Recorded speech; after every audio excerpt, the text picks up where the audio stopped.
There's one fantasy book that stood out to me, which is Adversary to the Villain. I know many people have been raving about this series, and I had yet to dip my toes into it. But it's by Hannah Nicole Mayer, and it's about a woman, Evie, who's looking for a job, and she finds herself being the assistant to a villain. Now, this is the newest installment to the series, but the first one is called Assistant to the Villain, which is this one. And I dipped my toes into it last night, and it's so funny and it's got such fun banter. But the most recent release is Adversary to the Villain. And it says that Evie has always tried to be helpful, loyal, and only mildly involved in treason, but with a dangerous prophecy threatening the very magic of Renadon, not to mention the race to claim its necessary artifacts before King Benedict does. Things are starting to feel less like a career path and more like a serious problem. The hilarious fantasy romance series doesn't end at Adversary to the Villain. So that's awesome. That tells you that there's going to be more books in the series. I did start it, and I think Evie's character is so funny and she's very relatable.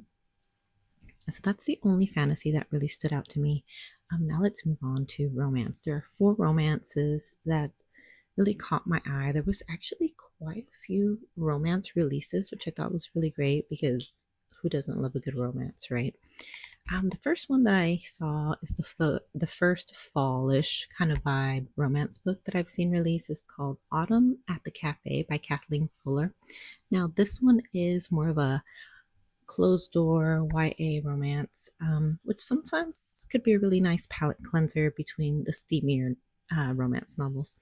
This one's about Via Dalton, who has sworn off men to focus on the 2 things she loves most: her quirky cafe, positive vibes, and the charming town of Pecan Corner, Ohio.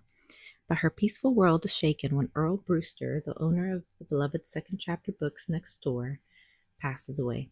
Via is determined to buy the shop and preserve Earl's legacy. But her plans hit a snag in the form of a tall, handsome, and completely unexpected heir. So that's just, I feel like it's going to give all the fall vibes with the cat themed cafe and the bookstore right next door. And then you have this guy that's going to come in and, inherit the bookstore that she really wants to buy. So it just seems like it's going to be a really fun, banter filled book. It is closed door. It is a bit of a YA, but that's okay. Sometimes those stories are just as enjoyable. The next one is Hate Me, Take Me by Laura Bishop. And it says it's for fans of people that enjoyed the show or the book You and the book Lights Out.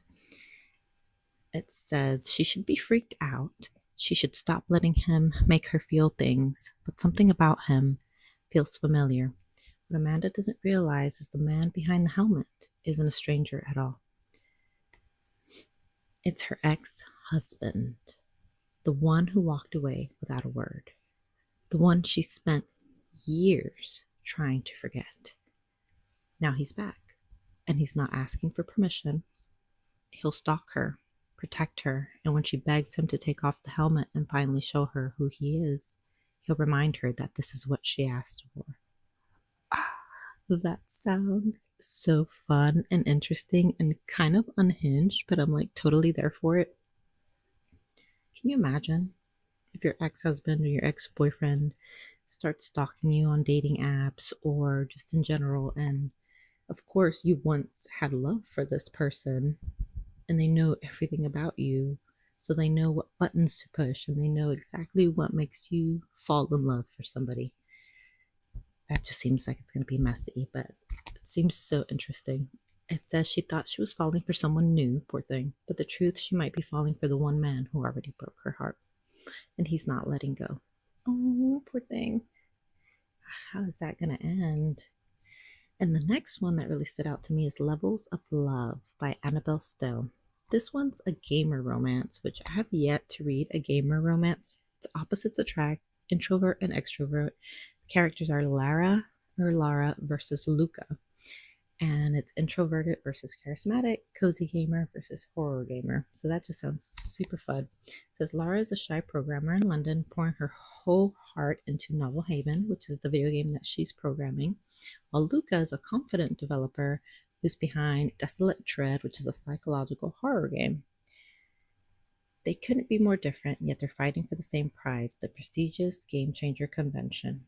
They both secretly long for someone who understands them off screen, and they could be perfect for each other. But with industry politics, viral scandals, and a single winner takes all award on the line, trusting the enemy might be the biggest risk of all. That just sounds like someone's gonna get hurt. It just seems like someone's gonna want to win the competition, and someone's gonna fall in love, and maybe someone's gonna forfeit the competition for the sake of the other. Those are my theories on that. And lastly, the romance that stood out to me is a vampire romance, believe it or not.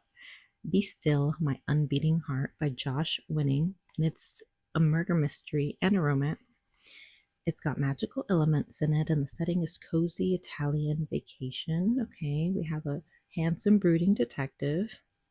I'm getting kind of like sheep detective vibes, or like Murder on the Nile, that make it comedic and a little bit funny. So it says, Bastian may be a vampire, but he doesn't bite.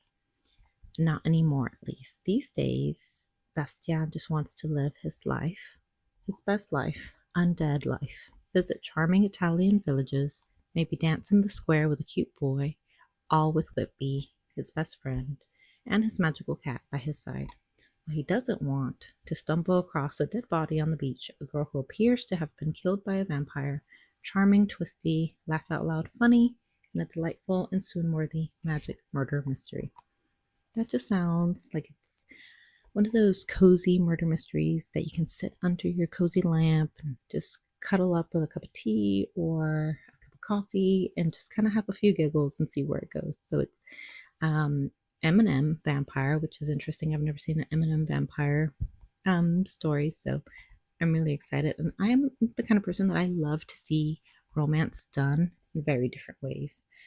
I get bored of like the same tropes over and over and over and over, the same settings, the same issues. So whenever I see romance stories that have a little bit of difference, a little bit of magic in them, or a little bit of supernatural elements, I just get drawn in right away. So let me know which of the new releases for this week you're going to be picking up, or which ones you're thinking about adding to your never-ending TBR, because I know mine is getting longer by the day.